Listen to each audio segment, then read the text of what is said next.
Hi guys! So in today's video, gagawa tayo ngayon ng cassava suman or sumang cassava. Ito, frozen to siya guys, na bili ko siya sa Food Lion store. Tapos, dalawang pack yung binili ko. So since na-defrost na siya guys, hugasan lang muna natin para malinis siya. Tapos, bago natin i-cut into maliliit na piraso para mas easy siya ilagay sa gagamit tayo ngayon ng juicer kasi mas mabilis pag juicer na gagamitin kaysa sa doon sa ang tawag dito, grater.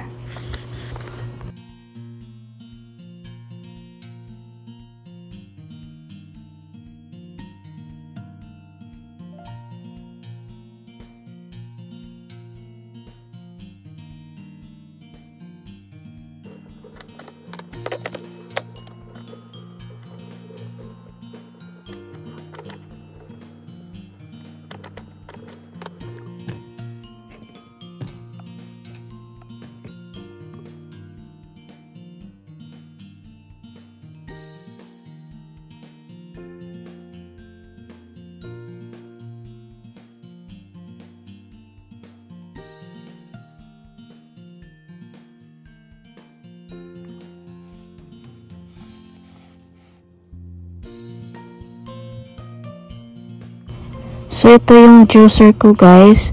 Mas maganda kasi siya, naisip ko mas mabilis siya gamitin kasi maghihiwalay yung juice niya tsaka yung anong tawag doon, yung pulp niya.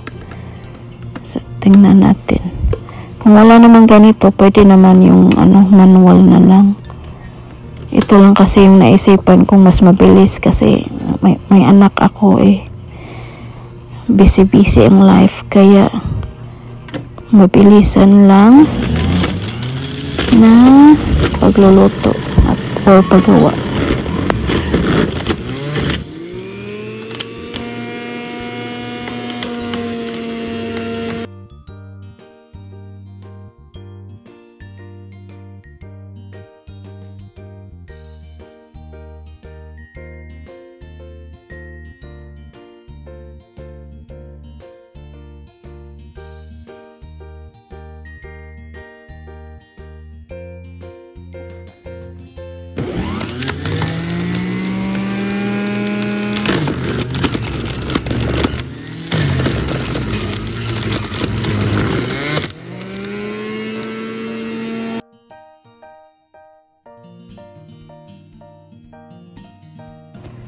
So ito na yung resulta niya guys. So ayan, pipigain pa rin natin yan. Ilagay natin sa malaking bowl, tapos pipigain pa rin yan kasi basa-basa pa. Ayan.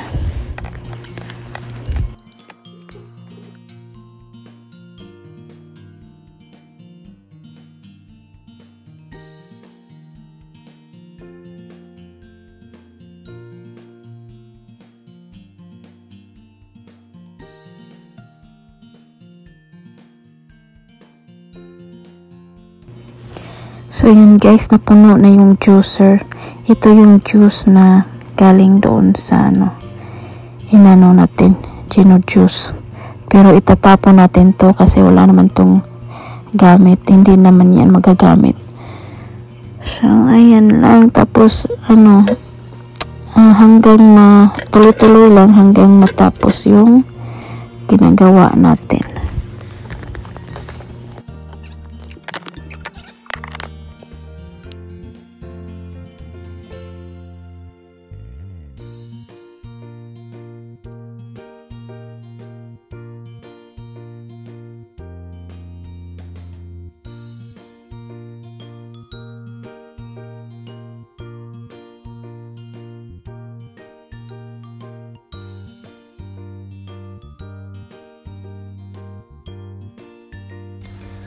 So ayan guys, gamitan natin ng malinis na cloth, tapos pipigain para maano na siya, ma-dry na. Ay, parang mawala na yung katas.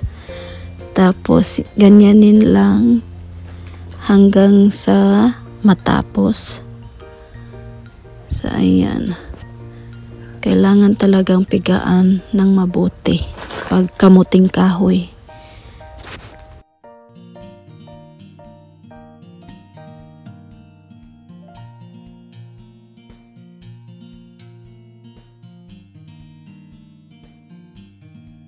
So, ito na yung resulta guys after nating pigaan. Tapos, bilangin lang natin kung, i-measure lang natin kung ilang cups ang nagawa sa dalawang pack.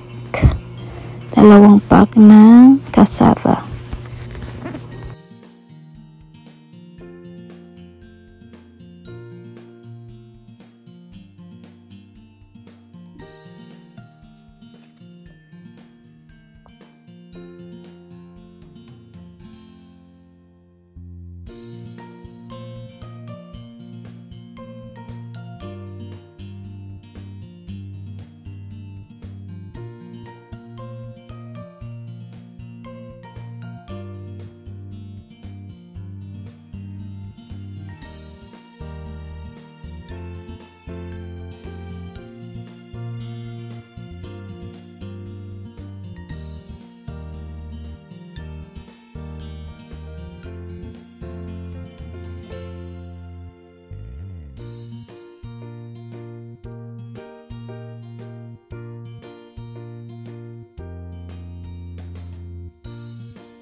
So, ayan guys, 11 and 1/3 cup lang lahat ang nagawa natin. Tapos, 6 muna yung gagawin natin ngayon. Tapos, yung the rest, i-add na lang natin mamaya.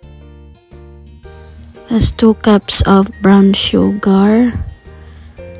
2 cups at saka 1/3. That's 2 cans of coconut milk. Ayan.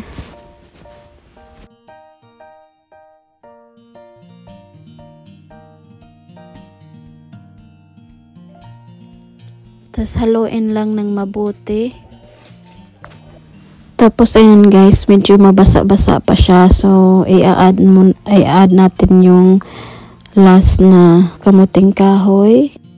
Hindi ko na pala siya na video guys nung pagdagdag ko sa the rest ng kamuting kahoy. Tapos dinagdagan ko pala yan siya ng half cup ng brown sugar. Pero optional lang yan guys. Depende sa inyo kung ano ang lasa nyo gusto.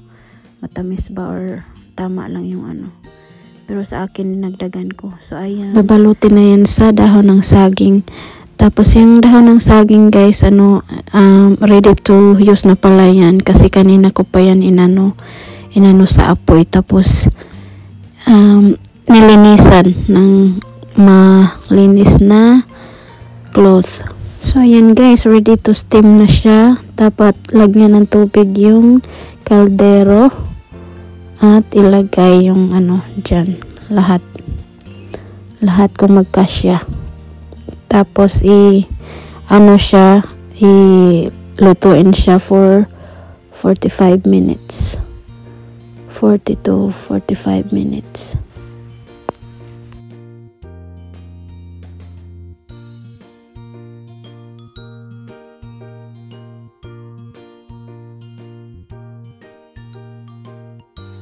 So ayan guys, naluto na siya at pinaano ko na. Hindi na siya masyadong mainit. So, tikman na natin. So, ayan. Masarap to sa kape. Ayan, ang sarap. Paborito ko tong snacks. So, ayan guys. Snacks na tayo. Sana nag-enjoy kayo sa panonood ng video kong to. Thank you so much for watching and we'll see you next time.